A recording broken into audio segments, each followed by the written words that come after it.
Bismillahirrahmanirrahim. Assalamualaikum warahmatullahi wabarakatuh. Alhamdulillahi rabbil alamin.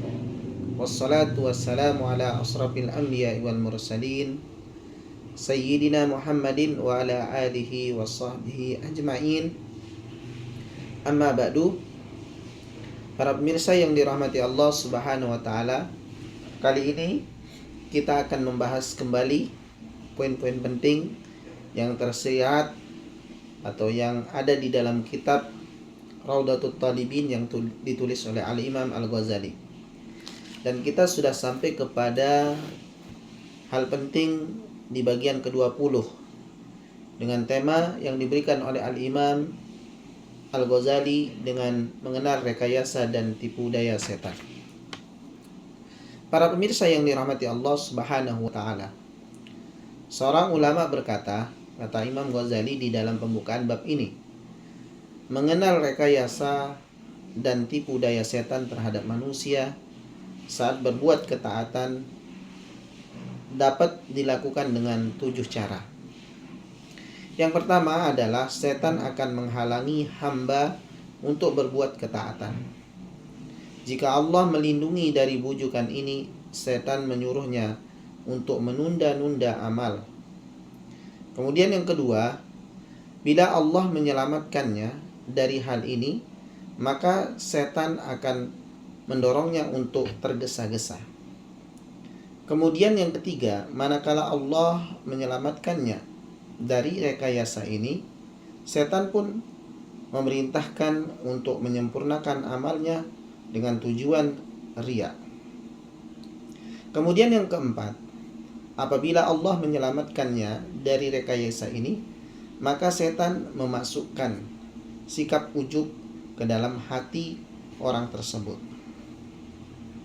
Kemudian yang kelima, ketika setan melihat hal itu padanya, ia pun menyuruh hamba untuk bersungguh-sungguh dalam kesendiriannya, seraya berkata, sesungguhnya Allah akan menampakkannya kepadamu. Dengan perkataan ini setan menghendaki terbentuknya sikap riya dari makhluk Allah tersebut.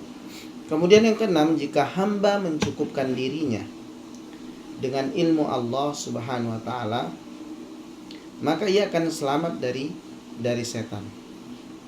Kemudian yang ketujuh, apabila hamba tidak mematuhi setan dalam semua hal ini yang disebutkan tadi di atas, dan setan tidak mampu lagi menggodanya, ia pun berkata, engkau tidak memerlukan amal ini. Karena jika engkau diciptakan sebagai orang yang berbahagia, maka meninggalkan amal tak akan membahayakanmu. Para pemirsa yang dirahmati Allah Subhanahu wa taala, dan jika engkau ditakdirkan sebagai orang yang sengsara, maka amal ini tidak akan berguna untukmu. Dengan demikian, bila Allah melindungi hambanya dari rekayasanya ini atau rekayasa setan ini, ia akan berkata, aku adalah hamba dan seorang hamba wajib mengikuti perintah tuannya. Sedangkan sang tuan bisa berbuat apa saja dan memutuskan sekehendaknya. Maka atas pertolongan Allah Subhanahu wa taala, ia selamat dari setan. Para pemirsa yang dirahmati Allah Subhanahu wa taala, mewaspadai nafsu, beliau radhiyallahu anhu berkata, halangan keempat adalah nafsu. Engkau harus mewaspadai nafsu ini, karena ini adalah musuh yang paling berbahaya.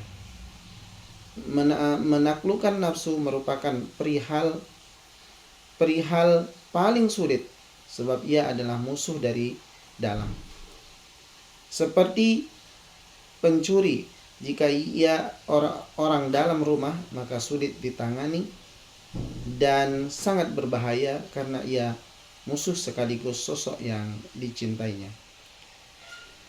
Para pemirsa yang dirahmati Allah Subhanahu wa taala, dan manusia itu tidak mampu melihat aib kekasihnya, tidak pernah melihat mengetahuinya, Maka dari itu, cara menangani hendaknya engkau membelenggunya dengan belenggu takwa dan warok agar meraih manfaat dalam menunaikan perintah dan meninggalkan larangannya.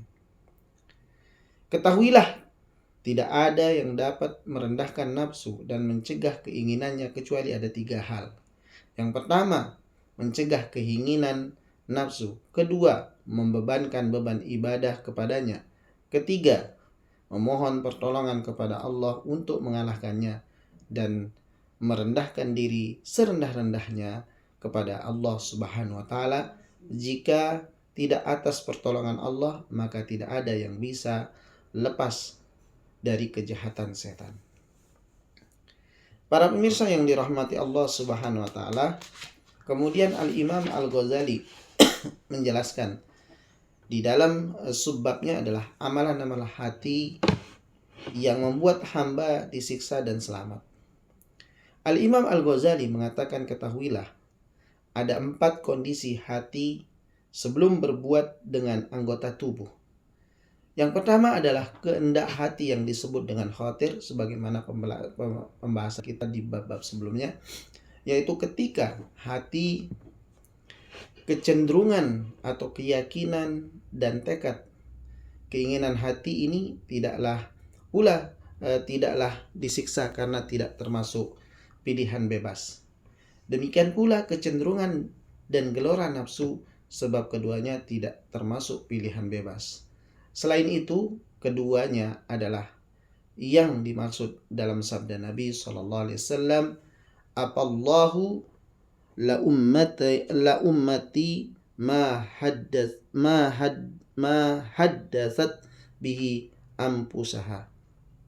Allah mengampuni umatku terhadap apa yang dikatakan hatinya. Artinya tidak bisa terdeteksi karena masih di dalam hati. Jadi kata hati adalah hasrat yang berbisik dalam hati tetapi tidak diikuti keinginan untuk melakukannya. Sedangkan tekad dan kemauan tidak disebut sebagai kata hati. Kemudian yang kedua, keyakinan dan keputusan hati yang selayaknya ia perbuat. Hal ini bisa berupa keterpaksaan atau pilihan bebas, sehingga kondisi berbeda-beda. Keyakinan yang merupakan pilihan bebas akan disiksa oleh Allah Subhanahu wa taala dan yang terpaksa tidak disiksa. Kemudian yang ketiga, tekad untuk berbuat. Yang demikian ini disiksa kecuali jika tidak dikerjakan, maka masih dipertimbangkan. Jika ditinggalkan karena takut kepada Allah Subhanahu wa taala dan menyesali tekadnya, maka dicatat sebagai kebaikan. Bila ada halangan untuk melakukan atau ditinggalkan bukan karena takut kepada Allah, maka dicatat sebagai keburukan. Sebab tekad adalah perbuatan hati yang menjadi pilihan bebas. Maka berkaitan dengan ini, dalil tegas berkaitan dengan apa yang disebutkan di bagian 3 ini, tekad untuk berbuat ini, tercermin di dalam hadis Rasulullah SAW, di mana beliau dalam sebuah hadisnya yang kira-kira maknanya, jika 2 orang muslim saling membunuh dengan pedang mereka, maka yang membunuh dan yang terbunuh sama-sama masuk neraka. Ada yang bertanya, wahai Rasulullah, ini untuk si pembunuh, lantas bagaimana dengan yang terbunuh? Nabi SAW menjawab, sebab ia juga hendak membunuh temannya. Kalau bahasa kerennya, dia lagi apes aja. Coba dia nggak apes, pasti dia membunuh saudaranya. Ini adalah dalil yang menegaskan bahwa orang-orang yang terbunuh akan masuk neraka hanya karena hasrat. Padahal ia terbunuh secara zalim. Lalu bagaimana bisa ia menyangka dirinya tidak mendapat siksa disebabkan niat dan tekad yang termasuk dalam pilihan hatinya? Maka ia pun disiksa kecuali jika dilebur dengan kebaikan. Dengan demikian merusak tekad dengan penyesalan adalah kebaikan, sebab itu ia akan dicatat sebagai kebaikan. Sedangkan terlambatnya maksud karena suatu halangan bukanlah kebaikan. Para pemirsa yang dirahmati Allah Subhanahu wa taala, itulah poin-poin penting yang terdapat di dalam kitab Raudatul Talibin di bagian ke-20 ini. Semoga bermanfaat. Assalamualaikum warahmatullahi wabarakatuh.